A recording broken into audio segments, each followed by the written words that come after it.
दोस्तों, उम्मीद करते हैं आप लोग स्वस्थ और अच्छे होंगे। आज का वीडियो में आपको हम जानकारी देने वाले हैं कि अपने ब्लॉक ऑफिस में, जिसे हम लोग प्रखंड कार्यालय कहते हैं, तो वहां पे जो मुंशी कार्यरत होते हैं, तो मुंशी कौन होते हैं, उनका क्या काम होता है, और मुंशी यदि कोई बनना चाह रहे होंगे कार्य करने के लिए, तो कॉन्ट्रैक्ट बेसिस जॉब होता है और सरकारी रूप से भी होता है, तो कैसे बनते हैं और कितना सैलरी होता है, तो सारा जानकारी आज के इस वीडियो में आप सभी को हम बताने वाले हैं। तो वीडियो को सिर्फ आप ध्यान से देखिएगा ताकि कोई भी जानकारी आपसे मिस ना हो जाए। चलिए बिना देर के इस वीडियो को हम लोग शुरू करते हैं। दोस्तों, जो ब्लॉक ऑफिस, जो हम लोग प्रखंड कार्यालय कहते हैं, तो मुंशी का इसमें बहुत बड़ा रोल रहता है। उनका बहुत ही जिम्मेदारी वाला काम होता है। तो सबसे पहली बात है कि जो ब्लॉक होता है, इसमें दो विभाग होता है। एक होता है प्रखंड कार्यालय और एक होता है अंचल कार्यालय। तो प्रखंड और अंचल एक ही बिल्डिंग में होता है और एक ही बिल्डिंग में मुंशी भी कार्यरत रहते हैं।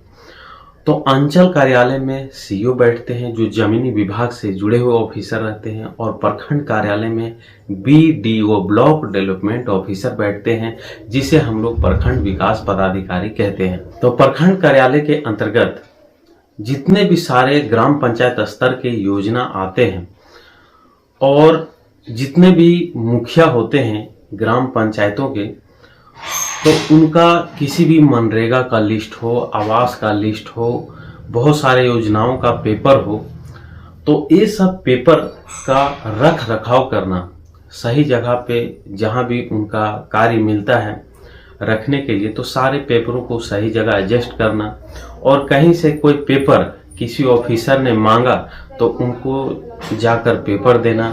कोई पेपर में सिग्नेचर करके दिए और बोले कि जाओ वहां पे उनको दे दो, कर्मचारी को दे दो, या किसी दूसरे ऑफिसर के दे दो, मुखिया के दे दो, तो इनका काम रहता है कि ये पेपर को यहाँ से वहां देंगे, वहां से साइन करवा के ला देंगे। तो इस प्रकार से इनका कार्य रहता है। एक जगह से दूसरे जगह सिग्नेचर करवा के देना, पेपर का सही रख रखाव करना, और जो भी ऑफिसर उनको बोलेंगे कि ये काम करना है या तो थोड़ा ये एडजस्ट करना है, तो वो सब सारे कार्य वो करते हैं। साथ ही साथ प्रखंड कार्यालय में कुछ प्रबंधन के भी कार्य, जैसे कि अभी ये ऑफिसर आने वाले हैं, उनका टाइमिंग 11 बजे है, तो उनसे पहले उनके ऑफिस में थोड़ा सा सब कुछ अच्छे से सेट कर देना। उनका जो जो आज का पेपर का ज़रूरत है, या तो कोई चिट्ठी आया हुआ है तो वो उनके टेबल पर रख देना, और उनका रूम का डेकोरेशन थोड़ा सा सही कर देना। तो इस प्रकार से कार्य रहता है। और मुंशी जो होते हैं वो ब्लॉक ऑफिस में ही जो ऑफिसर लोग का केबिन रहता है, उसी के बाहर इर्द गिर्द रहते हैं ड्यूटी पीरियड में, ताकि यदि कोई भी आम आदमी आता है तो यदि उनको बीडीओ से मिलना है, सीईओ से मिलना है, या सीआई से मिलना है, और किसी और से मिलना है, उसको जानकारी नहीं है कि कहाँ पर किनसे मिला जाता है, तो वहाँ पे मुंशी उनको बता देते हैं कि क्या काम है, तो ये आपको यहाँ पे मिलेंगे, यहाँ चले जाइए, यहाँ ये काम होगा। और उनका कुछ यदि पेपर का भी काम है तो वो साथ में चल के भी करवा दे सकते हैं। इस प्रकार से सारा काम रहता है। आप बोल सकते हैं कि एक क्लर्क का जो कार्य रहता है, क्लर्क असिस्टेंट का, तो उसी प्रकार से थोड़ा सा इनका काम रहता है।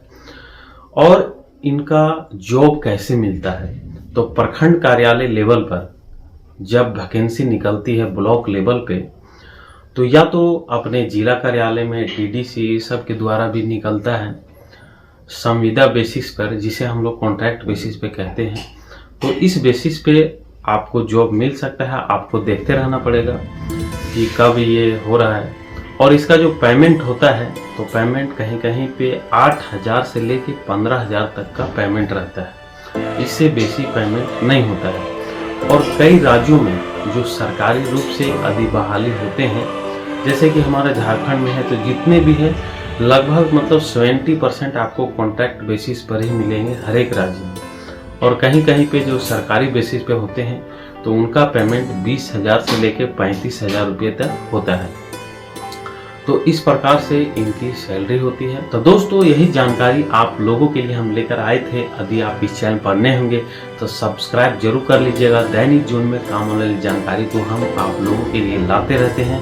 और भी यदि आपको ऑफिसरों के बारे में जानना होगा जो ब्लॉक लेवल पे कार्यरत रहते हैं तो उनका ये लिस्ट पड़ा हुआ है, आप देख सकते हैं। और भाई के लिए एक लाइक भी कर दीजिएगा यदि आपको वीडियो अच्छा लगा होगा।